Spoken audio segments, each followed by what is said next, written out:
around to basically do like a little bit of a census on our brothers and sisters, the migrants who came over from the Compacts of Free Association, because of the Compacts of Free Association, I should say.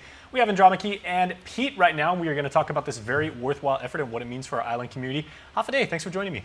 Oh, thank you. Welcome. Okay. Thank you. This is an interesting project, to say the least, because I know it's a way for us, the community, us civilians, to connect, to realize who we have as our neighbors right now. We're one big island family, so we like to know. But I guess from a government and like a data standpoint, Andromachy and everything like that, what is the whole purpose behind this, and maybe what are some of the methods you're using to do this survey? Absolutely. So this survey is here to get an estimate of the migrants on the island of Guam, also in CNMI, Hawaii, and American Samoa. There is $30 million allocated by Department of Interior annually, and these numbers are the basis for the distribution of that allocation. So we're here counting not only the migrants, but also people on Guam. So if you are selected for the survey, it is very important that we do get a response from you to get an accurate count. Well, Pete, you know, being from Guam, it's always interesting because when everybody said, when the Compacts of Free Association happened, our population expanded and it grew in so many ways. We have all of these different people who we now know as Guamanians. But everybody kind of asked, like, I wonder how many people actually came over, or how many people, you know, different generations. And is this survey applicable for people who grew up here as well? Maybe they weren't because of the compact. The current methodology for this survey does a complete count of those that are included in the sample. So it's not necessarily just identifying COFA migrants. It's a household that's been identified. So whoever, whether it's your house, we're asking the community to respond to that. Okay. And just to make sure people watching this, who exactly is the target population? I know you said like a COFA, so I mean, some people don't understand exactly who that is. Okay, so the target population are people from the Republic of the Marshall Islands, the Federated States of Micronesia, and the Republic of Palau residing in Guam. However, like I said, this is a sample survey, and we're not just counting the migrants themselves. So we do want everybody to respond to the survey, regardless of whether you were born on Guam, Saipan, in the States. It doesn't matter. We are looking to measure the population concentrations and the shifts from 2010 is essentially what we're doing.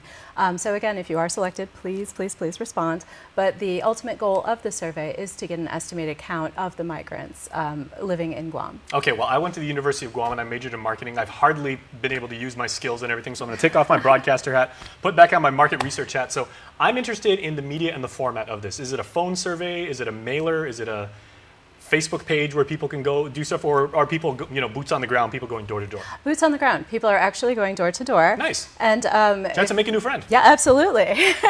Absolutely. We have about, I think, around 30 enumerators out there knocking on doors, asking people just a few short questions. It's a very short survey. There are only 7 questions. So somebody may show up at your door and say, hello, here I am. Can you please answer these questions? We are leaving notices for the households that are in sample that we are visiting. And also, I'm actually going around, and one of my colleagues in another week or 2 will be helping me going around and doing some re-interview. So if you've been contacted once and already talked to somebody, there's a chance that I may show up at your doorstep and say, hey, can you verify the information And she's for totally me? cool, guys. We were having a conversation before we started like this segment and everything like that. She's really nice. So. Oh, thank you. Yeah. Okay.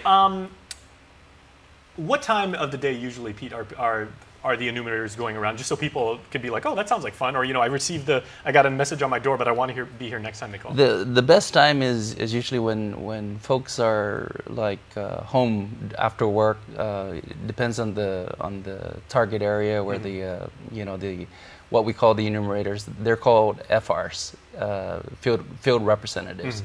They are assigned a block, and that block could be anywhere on you know, the 19 villages. So they would go out and they would get a read of the places that they actually have to survey.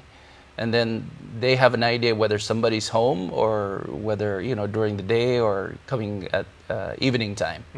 So we would get together and say the best time is weekends, holidays, and, you know, just trying to catch them when they're home. So needless to say, you guys are going to be out this coming Monday. with it being Veterans Day. Absolutely. Okay. So we could possibly look for you then. Absolutely, yeah. Right. So what we've been saying is probably no earlier than 8 a.m. and no later than 8 p.m. You know, maybe, and most people stop when the sun goes down. So we are out there. We are there on weekends. We're there on holidays. We're trying to catch you at home. So.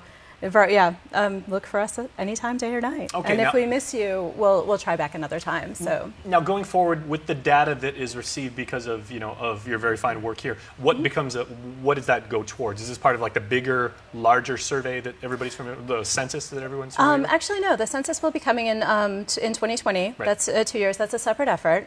This one, actually, I actually would like to touch on the privacy. So everything that our enumerators collect is absolutely confidential. We take a lifetime oath to protect the data of everything we collect, and the fine is up to $250,000 or 5 years imprisonment for violation of this oath. Wow. And we are not allowed to share this with other government agencies, so the police force, anything. So the data is very confidential, and we do that because we want people to be comfortable responding to us. We are the primary data collection agency for the government, and so we do take data privacy very, very seriously. All right. Well, it sounds like this is a very worthwhile effort. Best of luck to the both of you. Yeah, thank you. Hey, we got to run to go to commercial break, but thanks so much. Thank you. All right. Please stay tuned. We are back right after this. These are our islands, and this is our Laddystone. This is what we stand for and who we are. For more than 35 years, we